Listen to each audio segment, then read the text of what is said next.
Hey, what is up everybody and welcome back to another video. Okay, so the topic of today's video will be the Boruto Manga chapter 28 manga review, and this chapter was titled Flower. This chapter in my opinion wasn't much of a big action filled chapter because I believe that the foundation is still being laid down. So I hope from the next chapter there will be some more actions, because seeing the end of this chapter, it was amazing and it seemed that there will be fight coming on quite soon.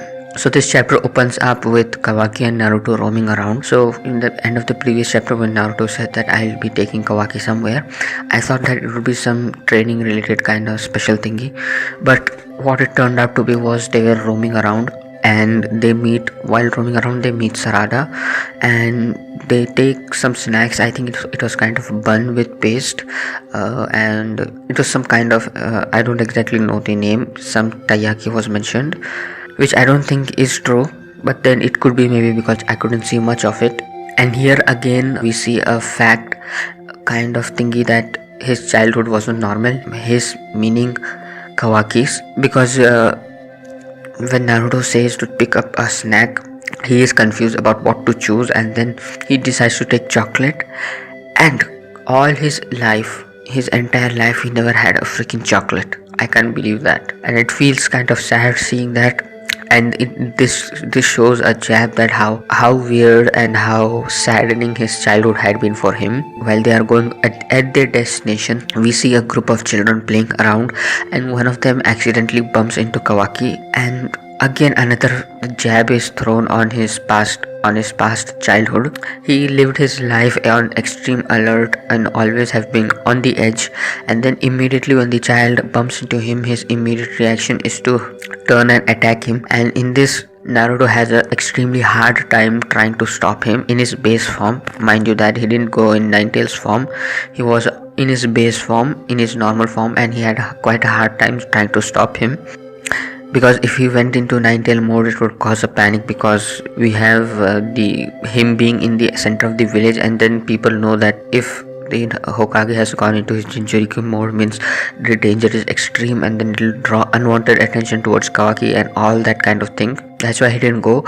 And seeing all this, I feel the old Naruto is slowly going away, and the new Naruto that is coming, he's coming up to be quite intelligent than the previous ones, and that I feel that is quite sad to see. After trying to stop him and all that drama ends, Naruto advises him to be sociable, and then he takes and trying to take things slowly to him. And finally they reach to Ino's flower shop, and to buy a vase to replace the one that Kawaki had broken. And again Kawaki does some shitty things. That's why Naruto again has to give a lecture to Kawaki on the topic of being sorry and about what sincerity actually is.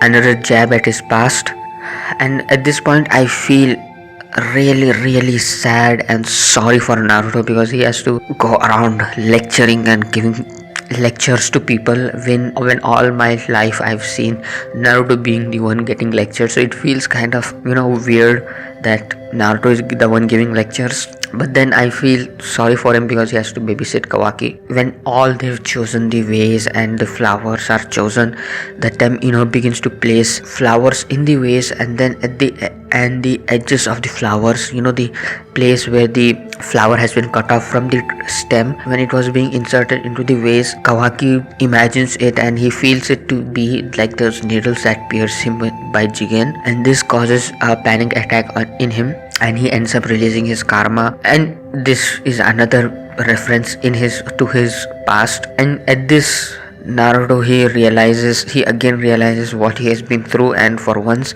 he hugs him like a father would have done for him.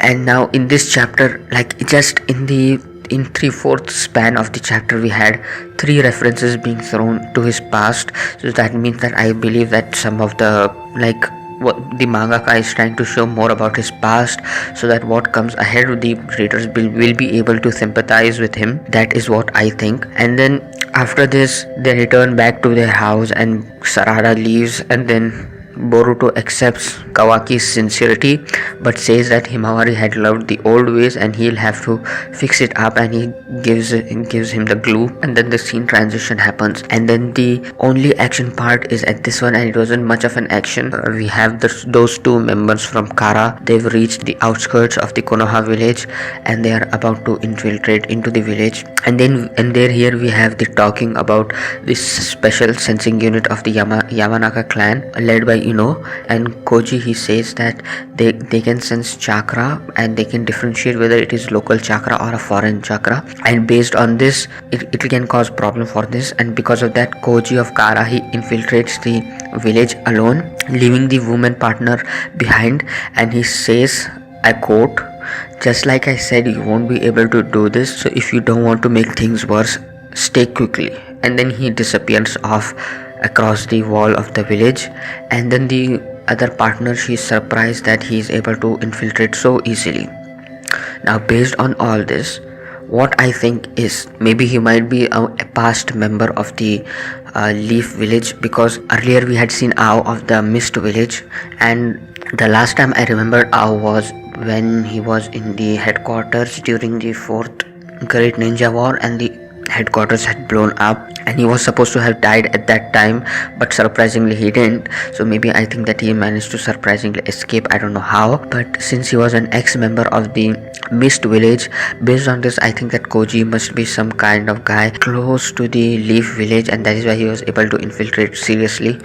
And then the side note which gives kind of anticipation about what the next chapter could be, it mentioned Boruto, so maybe it could be because the series is about Boruto, that's why they said how Boruto will react to it. But what I personally think is Boruto was last seen to be heading outside, so maybe there is a slight chance that Boruto could end up encountering Koji, and then there he'll have some kind of knowledge, some kind of information about what the karma actually is and what its ability is, because to be frank, not much information has been given, and nothing of the ability of the karma is shown. Maybe it would be because what the object transformation ability Kawaki has, it could either be because of the karma or it could be because of special features of his body. So maybe we could see a fight in the next chapter of Boruto against Koji, and if that happens I'll be hyped up for it. So that's all for this video. Thanks for watching, and I hope you guys liked it, and if you did, be sure to hit that like button and smash that subscribe button as well, and comment down what you guys think about my reviews, and comment down what you guys think about this chapter, and be sure to like this video, and I hope you guys have an amazing day ahead of you. Until later my manga fans, adios.